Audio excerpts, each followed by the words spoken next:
देर कर दी तुमने। 333 নাম্বার রুমটা ফাঁকা নয়। একটা অতীত এখনো বেঁচে আছে এখানে, একটা রুম, একটা অভিশাপ, আর শেষ না হওয়া আতঙ্ক। কি কারণ আছে এর পেছনে? এই তান্ত্রিকই বা কি চায় তাদের কাছ থেকে?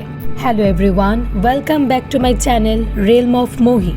নিয়ে এলাম অ্যামাজন প্রাইমে মুক্তি পাওয়া খব সিজন 1-এর সেকেন্ড পার্ট, অর্থাৎ গল্পের লাস্ট পার্ট। এই পার্টে আমরা গল্পের আসল টুইস্ট জানতে পারবো। যারা এখনো ফার্স্ট পার্ট দেখেনি, ভিডিওটি ডেসক্রিপশন বক্স থেকে অথবা কমেন্টে দেওয়া লিঙ্ক থেকে এখনই দেখে নিন। আবারও বলছি, এমন সাইকো থ্রিলার হরর মুভি আপনি আগে কখনো দেখেননি, তাই তাড়াতাড়ি ফার্স্ট পার্ট দেখে আসুন। আর যারা ফার্স্ট পার্টের পর সেকেন্ড পার্টের জন্য অপেক্ষা করছিলেন, তাদের জন্য গল্প শুরু করা যাক। এপিসোড 5-এর প্রথম সিনে লীনা কাজে যাওয়ার সময় দেখে অনুর শরীর অনেক খারাপ। সে তাকে রেস্ট নিতে বললে অনু তাকে কাজে যেতে মানা করে। তার নাকি খুব ভয় করছে, এখানে কিছু একটা আছে। লীনা বলে আমাকে যেতে হবে, বাকিরা তো হোস্টেলেই আছে। ঠিক সেই সময় অনুকে কেউ চুলের মুঠি ধরে উপরে তুলে ফেলে দেয়। লীনা কাছে গিয়ে দেখতে চাইলে অনু তখন পজেসড হয়ে বলে, তুই এখান থেকে কোথাও যেতে পারবি না। লীনার চিৎকার শুনে সবাই চলে আসলে অনু তাদের উপর হামলা করতে চায়। এরপর সিন চলে আসে বর্তমানে। গ্রেসি মধুর দরজায় ধাক্কা দিয়ে ডাকতে থাকে। হঠাৎ দরজা খুলে যায়। তারা দেখে মধু পজেসড অবস্থায় দাঁড়িয়ে আছে এবং অজ্ঞান হয়ে মাটিতে পড়ে যায়। পরের দিন সকালে লোকাল গার্ডিয়ান হিসেবে মধুকে নিতে ডক্টর শার্লি হোস্টেলে আসে। গ্রেসিকে ওই 4 জন মেয়েদের ব্যাপারে জিজ্ঞেস করে। তারা এইভাবে হোস্টেল থেকে বের না হওয়ায় তাদের পরিবার কি কোনো অ্যাকশন নিচ্ছে না?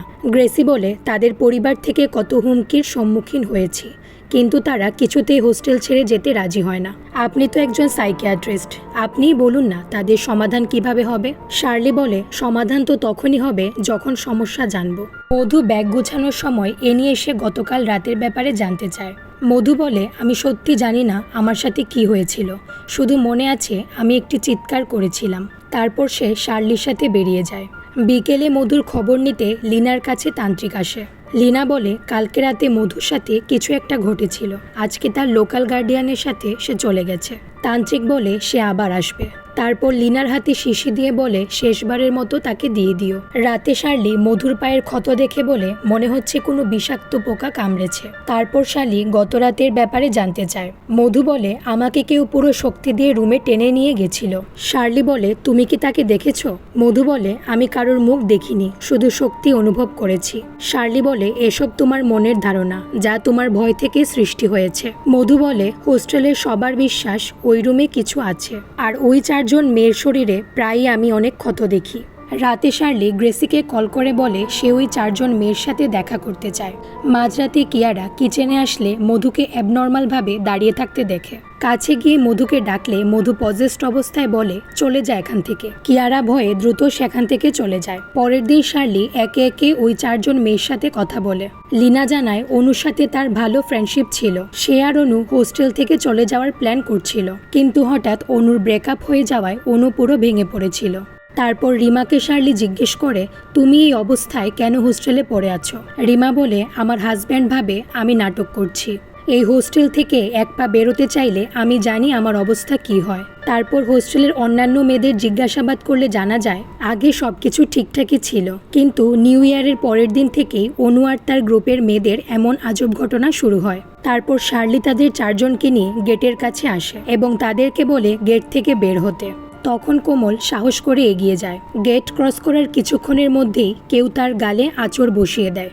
ওইদিকে মধু অরুণের মেসে আসে দেখা করতে। অরুণ বলে, তার যে বন্ধু মধুর ছবি ফরওয়ার্ড করেছিল তাকে ওই ঘটনার পরে সে জিজ্ঞাসাবাদ করে। ছেলেটি জানায় সে পুরো কলেজের মেল গ্রুপে মধুর ছবিটি ছড়িয়েছিল। সেই গ্রুপে অনেক নতুন পুরাতন স্টুডেন্ট ছিল, যার কারণে অরুণ কোনো এভিডেন্স জোগাড় করতে পারেনি। এরপর সে বলে তার উচিত হয়নি মধুর কথা শুনে চুপ থাকা, তার পুলিশের কাছে যাওয়া উচিত ছিল। শুধু মধুর কথা ভেবে সে চুপ থাকে। মধু অরুণকে বলে, আমাদের আর একসাথে থাকার দরকার নেই, এখন আমার জীবনে আরও অনেক সমস্যা চলছে, তুমি আমাকে টেক্সট কল দেওয়া বন্ধ করে দিও। অরুণ বলে, আমি তোমাকে ছাড়া থাকতে পারবো না, তুমি আমাকে ছেড়ে কোথাও যেও না, সবকিছু ঠিক হয়ে যাবে, তুমি শুধু সাহস রাখো। ওদিকে শার্লি গ্রেসিকে বলে, আপনি কি মেয়েদের শরীরের ক্ষতগুলো দেখেছেন? তারপর সে একটু আগে কমলের সাথে ঘটে যাওয়া ঘটনা বলে। গ্রেসি বলে, আমি তো নিজেই জানি না কি হচ্ছে। শার্লি বলে, এসব অনু মারা যাওয়ার পর থেকেই শুরু হয়েছে, তাই না? গ্রেসি জানায় অনুর মৃত্যু হোস্টেলের বাইরে হয়েছে। শার্লি জিজ্ঞেস করে, অনু তাহলে কেন তার রুমে থাকতে ভয় পেত? নিশ্চয়ই ওই রুমে সেদিন কিছু একটা হয়েছিল। বের হওয়ার সময় নিকি শার্লিকে বলে, আমি এখান থেকে বের হতে চাই, আপনি কি আমাকে সাহায্য করবেন? শার্লি বলে, অবশ্যই, সেজন্যই তো আমি এখানে এসেছি। আমি তোমার পরিবারের সাথে কথা বলবো, সব ঠিক হয়ে যাবে। ওদিকে অরুণ ও মধুর মধ্যে সবকিছু ঠিক হয়ে যায়। শুভা তান্ত্রিকের বাড়িতে আবার আসে। তান্ত্রিককে বলে, একটি মেয়ে তোমার বাড়িতে চিকিৎসার জন্য এসেছিল, তারপর তার লাশ মিলল। এভাবে কত মেয়ের জীবন নিয়েছো তুমি, আমার জিবাকে দিয়ে কি কাজ করাতে? তান্ত্রিক বলে, সে আমার জন্য লাশ গুম করত, তারপর কয়েকদিনের জন্য গায়েব হয়ে যেত। শুভা বলে, আমার ছেলে কি বেঁচে আছে? তান্ত্রিক বলে, সে ফিরে আসবে। তোমার ছেলেকে পেতে হলে আমার পিছু নেওয়া বন্ধ করো। ওদিকে মধু কাজে মন দেয়। হুট করে আয়নার সামনে আসলে পিছনে সে ওই আত্মাকে দেখে চেঁচিয়ে ওঠে। আওয়াজ শুনে কিয়ারা মধুর রুমের দিকে গেলে মধু দ্রুত বেরিয়ে যায়। রাস্তায় আসলে নকুল তাকে ডেকে বলে সে তাকে ড্রপ করে দেবে। তারপর সে মধুকে বলে, আমি জানি তুমি আমার সাথে কথা বলতে চাও না, এজন্যই হয়তো আমার কলও রিসিভ করছো না। আমি তোমাকে একটা কথাই বলতে চাই, তুমি আমার জন্য অনেক স্পেশাল, যদিও আমি এখন অন্য কারোর সাথে কমিটেড আছি। মধু বলে, আমি এইসব বিষয়ে কথা বলতে চাই না, প্লিজ তুমি আমাকে নামিয়ে দাও। তারপর সে বলে, আমি অরুণের সাথে কথা বলেছি, ওই ছেলেগুলোর শাস্তি হওয়া দরকার, এখনও আমার হাতে সময় আছে। নকুল তখন উত্তেজিত হয়ে বলে, তুমি আমাকে রেপিস্ট মনে করছো তাই না? তুমি শুরু থেকেই আমার সাথে গেম খেলছো। তারপর সে রিভিল করে আসল সত্যি। মধুকে বলে, হ্যাঁ আমিই ছিলাম সেই রাতে। এখন বল তুই কি করবি? তোর জন্য আমি কত কিছু করেছিলাম, কিন্তু তুই আমাকে পাত্তাই দিসনি। এত এত গিফট তোকে আমি পাঠিয়েছি, কিন্তু তুই কখনো জানতেই চাসনি আমি কে ছিলাম। শুধু আমার দেওয়া জিনিস এবং আমাকে ইউজই করেছিস। তারপর একদিন জানতে পারলাম তুই ওই ছেলের সাথে প্রেম করছিস। মধু তখন চেঁচিয়ে গাড়ি থামাবার জন্য বলে। নকুল তার মাথা চেপে ধরে। মধু তখন তার ব্যাগে থাকা পেপার স্প্রে নকুলের মুখে মেরে দেয়। তারপর সে গাড়ি থেকে ঝাঁপ দেয়। তখনই সেখানে আরেকটি গাড়ি নিয়ে নকুলের সেই দুই বন্ধু চলে আসে। মধুকে তারা আটকায় এবং নকুল এসে মধুকে মেরে অজ্ঞান করে দেয়। তারপর নকুল তাদের বলে, মধু জানে আমরা তিনজনই ওই রাতে ছিলাম, এখন সে সবাইকে সেটা বলে দেবে, এখানেই তাকে আমাদের শেষ করতে হবে। তারপর পিছন ফিরে দেখে মধু সেখানে নেই। তারা তিনজন মিলে মধুকে খুঁজতে থাকে। অন্ধকার করে সেই সময় বৃষ্টিও চলে আসে। মধু পালাতে থাকলে নকুলের বন্ধু সমীর তাকে ধরে ফেলে এবং গলায় চেপে ধরে। তখনই মধু পজেসড হয়ে যায় এবং তাকে মেরে ফেলে। মধুর এক ভয়ানক রূপ আমরা দেখতে পাই। তারপর আরেক বন্ধু পিয়াস খুঁজতে খুঁজতে এক জায়গায় বসে পড়লে হঠাৎ তার সামনে মধুকে দেখতে পায়। তারপর মধু তাকেও মেরে ঝুলিয়ে দেয়। নকুল এসে তার দুই বন্ধুর লাশ দেখে এবং ভয়ে সেখান থেকে পালিয়ে যায়। ওদিকে শোভা পুলিশ স্টেশনে আসলে জানতে পারে 6 মাস আগে যমুনানগর স্টেশনে একটি বীভৎস লাশ আসে, যেটা নদীতে ভেসে এসেছিল। লাশের ফাইল দেখিয়ে পুলিশ বলে, এটিই আপনার ছেলে জিবা। ওদিকে মধু পজেসড অবস্থায় হোস্টেলে ফিরে আসে। এপিসোড 6 দেখতে পাই নিকি হোস্টেল ছেড়ে যেতে চাওয়ায় তারা তিনজন তাকে কথা শোনায়। নিকি তাদের উপর রেগে বলে, তোমরা ওই মেয়েটাকে বিষ দিয়েছ, আমি নিজের চোখে দেখেছি।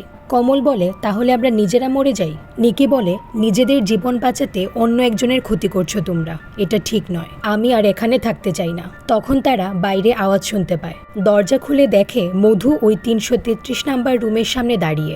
লীনা তাকে ডাক দিলে মধু তাদের দিকে তেড়ে আসে। তারা ভয়ে দরজা লাগিয়ে দেয়। মধু তখন প্রজেস্ট অবস্থায় প্রত্যেকটা দরজা ধাক্কাতে থাকে।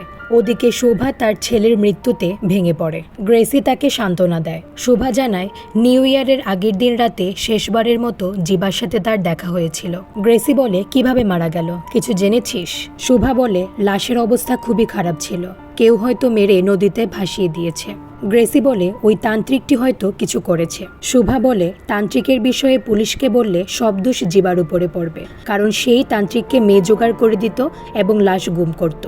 তার থেকে আমি তান্ত্রিককে নিজের হাতে মেরে দেব। গ্রেসি তখন রাগ করে বলে, তোর ছেলে শুরু থেকেই এরকম ছিল, বারবার বলেছিলাম মাথায় তুলিস না, এখন যা, ছেলের জন্য খুন করে চাকরি, তোর জীবন সব বরবাদ করে দে। শোভা গ্রেসির কথায় রাগ করে চলে যায়। পরের দিন সকালে মধু জ্ঞান ফিরলে দেখে সে হোস্টেলের মেঝেতে পড়ে আছে। কিছুক্ষণ পর অরুণ তার সাথে দেখা করতে আসে।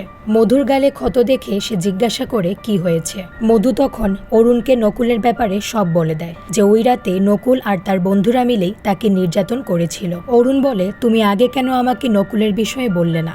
মধু বলে ওই রাতে ওদেরকে আমি নকুলের নাম ধরে ডাকতে শুনেছিলাম, কিন্তু আমি সেটা ভুলে যাই।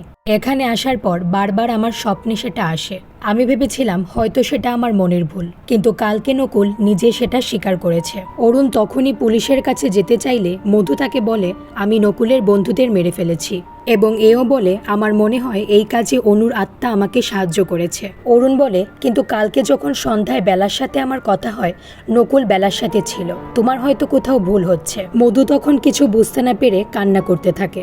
তারপর রিমা ও লিনার সাথে দেখা হলে মধু তাদের বলে তোমরা ভালো করে জানো আমার সাথে কি হচ্ছে, প্লিজ আমাকে বলো ওই রুমে কি আছে। সেই সুযোগে তারা বলে একজন তান্ত্রিক আছেন, তিনি তোমার হেল্প করতে পারবেন, আমরা ওনার ঠিকানা দিচ্ছি, তুমি দ্রুত ওনার কাছে চলে যাও। সেখানে গ্রেসি আসলে মধু তাকে জানিয়ে দেয় সে হোস্টেল ছেড়ে চলে যাচ্ছে। গ্রেসি তখন রিমাদের বলে নিকিও আজকে বাড়িতে চলে যাবে, এখন তোমাদের পালা, যাওয়ার জন্য প্রস্তুতি নাও। কিছুক্ষণ পর নিকিকে নিতে তার পরিবার আসে।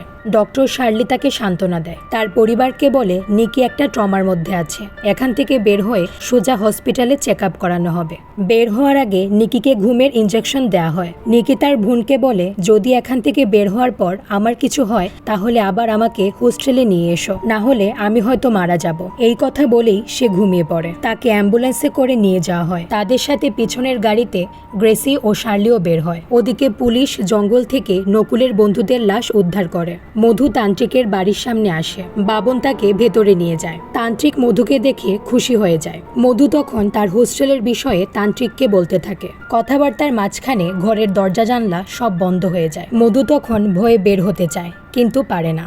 তারপর আমরা দেখি তান্ত্রিক মধুকে অজ্ঞান করে এবং তার আত্মাকে বশ করার প্রস্তুতি নেয়। তার গলা যখন কাটতে যাবে তখনই শুভা পুলিশকে নিয়ে তান্ত্রিকের বাড়িতে ঢোকে। তান্ত্রিক তখন সাবধান হয়ে যায়। ওদিকে পুলিশ পুরো বাড়ি তন্নতন্ন করে খুঁজতে থাকে। হঠাৎ মধুর জ্ঞান ফিরে। পুলিশ কিছু খুঁজে না পাওয়ায় বাড়ি থেকে বের হয়ে যায়। মধু ওদিকে পালাতে চাইলে তান্ত্রিক তার মুখ টিপে ধরে। শুভা তখন আওয়াজ পেয়ে ফিরে আসে। তারপর তান্ত্রিকের সেই সিক্রেট রুম খুঁজে পায় এবং সেখানে মধু এবং তান্ত্রিককে খুঁজে পায়। শুভা দেখে তান্ত্রিক মধুকে ছেড়ে দেয় এবং মধু সেখান থেকে দ্রুত পালিয়ে যায়। শুভা চিৎকার করে পুলিশকে ডাকতে গেলে তান্ত্রিক বলে তোমার ছেলেকে পেতে হলে আমাকে যেতে দাও। শুভা বলে আমাকে বোকা বানাস না, আমার ছেলেকে তো মেরে দিয়েছিস। তান্ত্রিক বলে তোমার ছেলের মৃত্যু হোস্টেলের ওই রুমে হয়েছে, তুমি চাইলে তোমার ছেলের সাথে আমি তোমাকে দেখা করিয়ে দেব।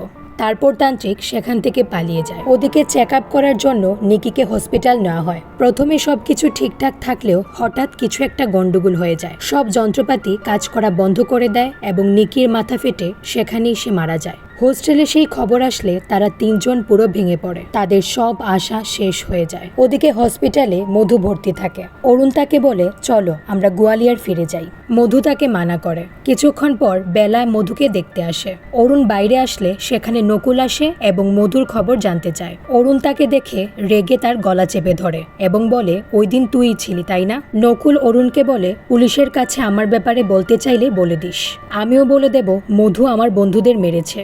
অরুণ তখন অবাক হয়ে যায়। ডিসচার্জ হয়ে গেলে বেলা নকুলকে বলে আমরা তাদের ড্রপ করে দিই। রাস্তায় মধু বেলাকে বলে আমার সাথে যে ছেলেটা খারাপ কাজ করেছে তাকে আমি বের করে ফেলেছি এবং খুব তাড়াতাড়ি তার শাস্তি হবে। বেলা জানতে চায় কে সেই ছেলে। নকুল তখন ভয় পেয়ে বেলাকে ধমক দিয়ে থামতে বলে। গাড়ি থেকে নামার পর মধু বেলাকে বলে সেই ছেলে আর কেউ নয়, তার নাম নকুল খান্না। নকুল তখন দ্রুত গাড়ি স্টার্ট করে চলে যায়। ওদিকে শার্লি বাকি তিনজনের সাথে কথা বলতে চাইলে গ্রেসি মানা করে দেয়, কারণ নিকি মারা গেছে, এখন আর কিছু করার নেই এবং হোস্টেল বন্ধ করা ছাড়া কোনো উপায় নেই। শার্লি বলে কিন্তু নিকির এভাবে মারা যাওয়ার পেছনের কারণ আমাদের জানতেই হবে। গ্রেসি কোনো কথা না বলে কল কেটে দেয়। পুলিশ ওদিকে জিবার ফোন ট্র্যাক করে জিবার লাস্ট লোকেশন শুভাকে পাঠায়। শুভা দেখে জিবার লাস্ট লোকেশন তার খুব পরিচিত একটি জায়গা এবং জায়গাটা সেই গার্লস হোস্টেল। গ্রেসি ওদিকে রিমা ও লিনার কাছে আসে এবং জানতে চায় ওই রাতে হোস্টেলে কি হয়েছিল। ও হ্যাঁ, নেক্সট গল্পে যাওয়ার আগে চ্যানেলটি সাবস্ক্রাইব করে ফেলুন। এপিসোড 7-এর প্রথম দিকে আমাদের 6 মাস আগের ঘটনা দেখানো হয়। তারা 5 জন বান্ধবী রুমের ভেতরে আড্ডা দিচ্ছিল। জিবাকে আমরা দেখি বাইরে হোস্টেলের দেয়াল রং করতে। অনু যে ফ্ল্যাটটা ভাড়া করেছে সেটা তার বয়ফ্রেন্ড অমিতের ফ্ল্যাটের পাশে। রিমা বলে এসব করে কোনো লাভ হবে না, ছেলেটা তোকে বিয়ে করবে না। অনু বলে কি যে বলো রিমাদি, সে আমাকে ভালোবাসে। তখন জিবা এসে বলে আমার রং করা শেষ, বাকি রঙগুলো কি করব। তখন তারা সবাই বাকি রঙগুলো দিয়ে দেয়ালে ইচ্ছে মতো আর্ট করতে থাকে। সেই সময় হুট করে জিবার হাত কেটে যায়। অনু তাকে ব্যান্ডেজ করে দেয়। রিমা হঠাৎ দেখে জিবার কাছে ওই লেজার লাইট। অনু বলে তার মানে তুমি এতদিন আমাকে এইভাবে ফলো করতে। তখন জিবা তার চাবির লাইট ফেরত নিতে চায়। রিমা তাকে চড় মেরে বলে আর কখনো হোস্টেলে ত্রিসীমানায় যেন তোকে না দেখি। জিবা তাদের গালি দিয়ে চলে যায়। আজকে রাতে নিউ ইয়ার। ব্রেকফাস্টের সময় অনু ও লীনা তাদের নতুন ফ্ল্যাটে পার্টির প্ল্যান করে। অফিসের কাজ সেরে রিমা তার হাজবেন্ড ও মেয়ের সাথে দেখা করে এবং সন্ধ্যায় অনুর ফ্ল্যাটে চলে আসে। ওদিকে শোভা রেডি হয় গ্রেসির সাথে নিউ ইয়ার সেলিব্রেট করতে। যাওয়ার সময় জিবাকে বলে চল আজকের রাতটা মা ছেলে মিলে এনজয় করি। তোর সাথে আমার অনেক দূরত্ব, ঠিকমতো কথাও বলিস না, চল না নতুন বছরটা নতুন করে শুরু করি। গ্রেসিকে কোনো একটা বাহানা দিয়ে দেব। জিবা বিরক্ত হয়ে বলে আমার সাথে কথা বলার এত ইচ্ছা, দরকার নেই, যাও বান্ধবীর কাছে, রাতটা নষ্ট করো না। শুভা রাগ করে বেরিয়ে যায়। ব্যালকনিতে দাঁড়িয়ে গল্প করার সময় রিমা অনুকে বলে তোর বয়ফ্রেন্ড অমিতের বাড়িতে এত মানুষ কেন। অনু বলে আজকে তাদের বাড়িতে অনুষ্ঠান। রিমা বলে সে কিরে, তোকে বলিনি। অনু বলে সে এখনো তার পরিবারকে আমার কথা জানায়নি। রিমা বলে তুই এত বোকা কেন, ছেলেটি কখনো তার পরিবারকে তোর কথা জানাবেও না। অনু বলে আরে রিমাদি, এখন আমি কাছাকাছি থাকবো, সব ঠিক হয়ে যাবে। ওদিকে বাকি 3 জন খাবার আনতে গেলে কিছু ছেলে তাদের বাজে ইশারা ইঙ্গিত করে। তারপর তারা ফ্ল্যাটে এসে সবাই এনজয় করতে থাকে। তখন কলিং বেল বাজলে লীনা দরজা খুলে দেখে ওই ছেলেগুলো। তাদের মধ্যে একজন এই ফ্ল্যাটের মালিকের ছেলে। ছেলেটি বলে আসলে বাবা না জেনে এই ফ্ল্যাট আপনাদের ভাড়া দিয়ে দিয়েছেন, আজকে এখানেই আমাদের পার্টি করার কথা ছিল। অনু বলে কিন্তু সেদিন তো আপনি আঙ্কেলের সাথেই ছিলেন। ছেলেটি অস্বীকার করে বলে চলুন আজকে আমরা একসাথে এখানে পার্টি করি। তখনই তারা ঢুকতে চাইলে লীনা বাধা দেয়। তখনই একটি ছেলে ব্যাড কমেন্ট করলে তাদের মধ্যে ঝামেলা লেগে যায়। তখন সেখানে মালিক মানে ছেলেটির বাবা আসে। ছেলেগুলো লোকটিকে বলে এইসব মেয়েরা ভালো নয়, তারা দেহ ব্যবসায় জড়িত। ঝামেলা দেখে সেখানে ফ্ল্যাটের অন্য সব মানুষ জড়ো হয়ে যায়। তখন অনুর বয়ফ্রেন্ড অমিত সেখানে এসে ছেলেগুলোর কথা শুনে নেয় এবং চলে যায়। মালিক ছেলেগুলোর কথা বিশ্বাস করে নেয় এবং তাদের তখনই ফ্ল্যাট ছাড়তে বলে। রাগে বের হয়ে তারা হোস্টেলের উদ্দেশ্যে অটো ধরলে অনু বলে সে একটু পরে আসবে। তারপর সে অমিতের সাথে দেখা করে। অমিত বলে আজকে আমার সোসাইটির প্রত্যেকটা মানুষ তোমাকে দেখেছে এবং ছেলেগুলোর কথা বিশ্বাস করেছে। অনু বলে তুমি তো জানো আমি আসলে কি, তাহলে লোকেদের কথায় কি যায় আসে। অমিত চুপ করে গেলে অনু হঠাৎ তার হাতে এঙ্গেজমেন্ট রিং দেখতে পায়। তার আর বুঝতে বাকি রইল না অমিতের বাড়িতে আজকে কিসের অনুষ্ঠান ছিল। ওদিকে জিবা হোস্টেলের পাশের জঙ্গলে ড্রিঙ্কস করছিল। তখনই অনু হোস্টেলে ফিরছিল। জিবা আবার তার উপর লেজার লাইট ফেলে। অনু তখন রেগে বলে সাহস থাকলে হোস্টেলের ভেতরে আয়, লুকিয়ে এইসব আর কত করবি। জিবা তখন বেরিয়ে আসে। অনু গেটের ভেতরে ঢুকে বলে এরপর থেকে নিজের সীমানা বুঝে নিস। হোস্টেলে গিয়ে দেখে তারা 4 জন ছাদে আগুন জ্বালিয়ে বসে আছে। অনু বলে আজকে ছেলেটাকে বুঝিয়ে দিয়েছি তার ক্ষমতা কোথায়। রিমা বলে কেন এসব বলতে গেলি, আজকে গার্ডও ছুটিতে গেছে। হুট করে জিবা সেখানে চলে আসে। অনু তাকে দেখে বলে তোর সাহস কি করে হয় এখানে আসার। জিবা তখন রাগ করে এগিয়ে গিয়ে অনুকে জড়িয়ে ধরে। তখনই অনু ড্রিঙ্কসের বোতল দিয়ে জিবার মাথায় আঘাত করে। জিবা যন্ত্রণায় অনুকে মারতে গেলে নিকিতাকে ধরে এবং জিবা নিকিকে মারে। তারপর তারা সবাই জিবাকে মারতে থাকে। জিবা মার খেয়ে অকথ্য ভাষায় গালিগালাজ করতে থাকলে তখন রিমা রাগের মাথায় আগুন নিয়ে তার গায়ে লাগিয়ে দেয়। তাদের চোখের সামনে জিবার শরীর দাউ দাউ করে জ্বলতে থাকে। নিকি আর অনু আগুন নিভালে দেখে জিবা মারা গেছে। তখনই গ্রেসি আর শোভা গাড়ি নিয়ে হোস্টেলে ফিরে আসে। তারা দেখে ছাদে কেউ আগুন জ্বালিয়েছে। আওয়াজ পেয়ে তারা 5 জন ভয় পেয়ে যায়। তারপর জিবার বডিকে কাপড়ে মুড়িয়ে নিচে নামিয়ে আনে এবং তাড়াহুড়ো করে 333 নাম্বার অর্থাৎ অনুর রুমে ঢুকিয়ে দেয়। শোভা অনেক ড্রিঙ্কস করে ফেলেছিল। সে রিমাকে এসে ছাদে আগুন জ্বালানো নিয়ে কথা শোনায়। গ্রেসি তখন রেগে তাদের দরজা ধাক্কাতে থাকে। ভেতরে তারা ভয়ে অনুর রুমে থাকা ট্রাঙ্কে জিবার বডি ঢুকিয়ে দেয়। গ্রেসি রুমে এসে তাদের উপর চিল্লাচিল্লি করে চলে যায়। একদিকে জিবার অর্ধকলিত দেহ এবং অন্যদিকে অনু ভয়ে কুঁকড়ে যায়। গভীর রাতে তারা হোস্টেলের ওই গাড়িতে করে জিবার বডি নদীতে ভাসিয়ে দেয়। তারপর সিন আসে বর্তমানে। শুভা তান্ত্রিকের কাছে এসে হাতজোড় করে বলে, একবার আমার ছেলের সাথে দেখা করিয়ে দাও। তান্ত্রিক বলে, আমার কাছে বেশি সময় বাকি নেই, ওই মেয়েটা কোথায়? এবং এপিসোড নাম্বার 7 এখানেই শেষ হয়। এপিসোড 8 অর্থাৎ লাস্ট এপিসোডে আমরা দেখি অনু হোস্টেল ছেড়ে চলে যাচ্ছে। লিনা তাকে থাকার জন্য রিকোয়েস্ট করলে অনু বলে, আমি তোদের মতো এত স্ট্রং নই, দেখছিস না দিন দিন আমার অবস্থা কেমন হচ্ছে। প্রত্যেক রাতে আমি ভয় পাই, মাথায় সবকিছু ঘুরতে থাকে, আমাকে এখান থেকে যেতেই হবে। তারপর গ্রেসি মধুকে গাড়িতে করে পৌঁছে দিতে বের হয়। গাড়ি চলার সময় হঠাৎ পিছনের ডিকি খুলে ব্যাগ পড়ে যায়। সেটা উঠানোর জন্য গ্রেসি তখন গাড়ি থেকে নামে। তখনই অনু পিছনের সিটে জিবার আত্মাকে দেখতে পায়। সে ভয়ে গাড়ি থেকে নেমে দৌড়ে সামনে চলে যায়। পেছন থেকে গ্রেসি অনুকে ডাকতে থাকে। অনু আবার তার সামনে জিবার আত্মাকে দেখতে পায়। তখনই এক ঝটকায় উড়ে গিয়ে চলন্ত ট্রাকের সাথে তার অ্যাক্সিডেন্ট হয় এবং সেখানেই অনু মারা যায়। এর পরের সিন আসে বর্তমানে। মধু অরুণের বাসায়। বৃষ্টির জন্য লোডশেডিং হয়ে গেলে অরুণ মোমবাতি জ্বালায়। তখন মধু অরুণের সাথে অস্বাভাবিক আচরণ করে এবং অরুণকে বলে সে হোস্টেল যেতে চায়। অরুণ মানা করলে মধু পজেসড হয়ে বলে, ওরা 3 জন এখন ওইখানেই আছে, তাই আমাকেও যেতে হবে। ওদিকে হোস্টেল বন্ধ হয়ে যাওয়ার কারণে রাতেই মেয়েরা বাড়িতে চলে যাচ্ছিল। গ্রেসি ওয়াচম্যানকে বলে একটা মেয়েও যাতে হোস্টেলে বাকি না থাকে। তারা 3 জন গেটের কাছে আসে এবং সিদ্ধান্ত নেয় অনেক হয়েছে, এবার বাঁচলে বাঁচবে, মরলে মরবে, কিন্তু আর এখানে থাকবে না। লিনা জানায় সে আগে বের হবে। উপর থেকে গ্রেসি তাদের ডাক দিয়ে বাইরে যেতে মানা করে। লিনা কিছুদূর এগিয়ে গেলে রিমার তখন ডেলিভারি পেইন শুরু হয়। লিনা দৌড়ে রিমার কাছে যায়। রিমাকে তারা রুমে নিয়ে আসে। হোস্টেলের একটি মেয়ে নার্স থাকায় সে রিমাকে সাহায্য করছিল। তারপর সে কিছু একটা আনতে বাইরে গেলে সেখানে পজেসড মধুকে দেখতে পায়। মধু মেয়েটির উপর হামলা করে। আওয়াজ পেয়ে লিনা বাইরে আসলে মধু লিনার উপর ঝাঁপিয়ে পড়ে। তখন গার্ডরা এসে বাধা দিলে মধু তাদেরকেও মারে। পেছন থেকে লিনা মধুর মাথায় আঘাত করলে সে অজ্ঞান হয়ে যায়। তারপর তারা মধুকে রুমে এনে খাটের সাথে বেঁধে রাখে। তারপর নার্স মেয়েটার অবস্থা খারাপ হলে গ্রেসি গার্ডের সাথে তাকে হসপিটাল পাঠিয়ে দেয়। ওদিকে লিনা তান্ত্রিককে কল করে বলে মধু ফিরে এসেছে এবং খুব হিংস্র আচরণ করছে। তান্ত্রিক বলে এখনই পুরোটা ঔষধ তাকে খাইয়ে দাও যাতে সে পুরো দুর্বল হয়ে যায়। যখনই জিবা তার পুরো আত্মা ও শরীরকে কাবু করে ফেলবে তখনই আমি আসব।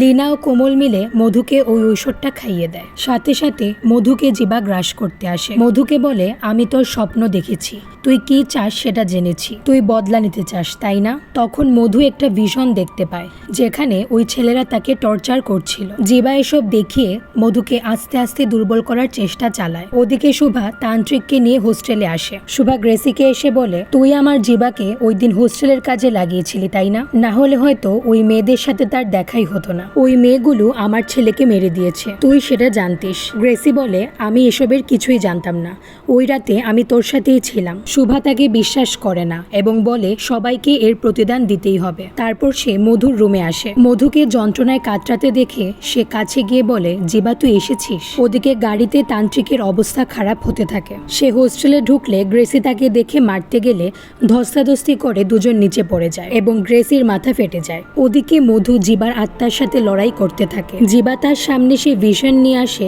যেখানে সে নকুলের বন্ধুদের মেরেছিল। মধুর আত্মাকে বলে এসব আমি করেছি, তুই আমাকে ছাড়া কিছুই নস, তোর আমার সাথে আসতেই হবে, লড়াই বন্ধ করে দে। হঠাৎ মধুর মাথায় আসে এখানে আসার আগে সে অরুণকে ধাক্কা দিয়ে নিচে ফেলে এসেছিল এবং অরুণের সাথে কাটানো মুহূর্ত তাকে শক্তি দেয়। মনে পড়ে যায় অরুণ তাকে বলেছিল মধু সব ঠিক হয়ে যাবে, তুমি সাহস রাখো, আমি তোমার পাশে আছি। তখনই মধু সমস্ত শক্তি ও মনোবল নিয়ে জিবার কাছ থেকে নিজেকে ছাড়িয়ে নেওয়ার চেষ্টা করে এবং শেষমেশ সে সফল হয়। জিবা তাকে কাবু করতে পারে না। বাতাসের মতো অন্ধকার কালো ধোঁয়া মধুর শরীর থেকে বের হয় এবং সোজা গিয়ে তান্ত্রিকের সামনে থামে। ওদিকে রিমার একটি মেয়ে হয়। জিবার আত্মা মধুর শরীর থেকে বেরিয়ে গেলে সে স্বাভাবিক হয়। উঠে দেখে শুভার বডি সেখানে পড়ে আছে। তারপর সে রিমাদের রুমে গেলে লিনা তাকে মারতে আসে। মধু বলে আমাকে মেরো না, সে আমাকে ছেড়ে চলে গেছে। লিমা তাকে ছেড়ে দেয় এবং চলে যেতে যেতে বলে। তখনই তান্ত্রিক সেখানে আসে। সে এখন শক্তিশালী, কারণ জীবার আত্মাকে সে কাবু করেছে। তাকে দেখে লীনা ও কুমল পালিয়ে রুমে চলে আসে। তান্ত্রিক তাদের রুমে গিয়ে দরজা ভেঙে প্রবেশ করে। তারপর সে তাদের মারতে গেলে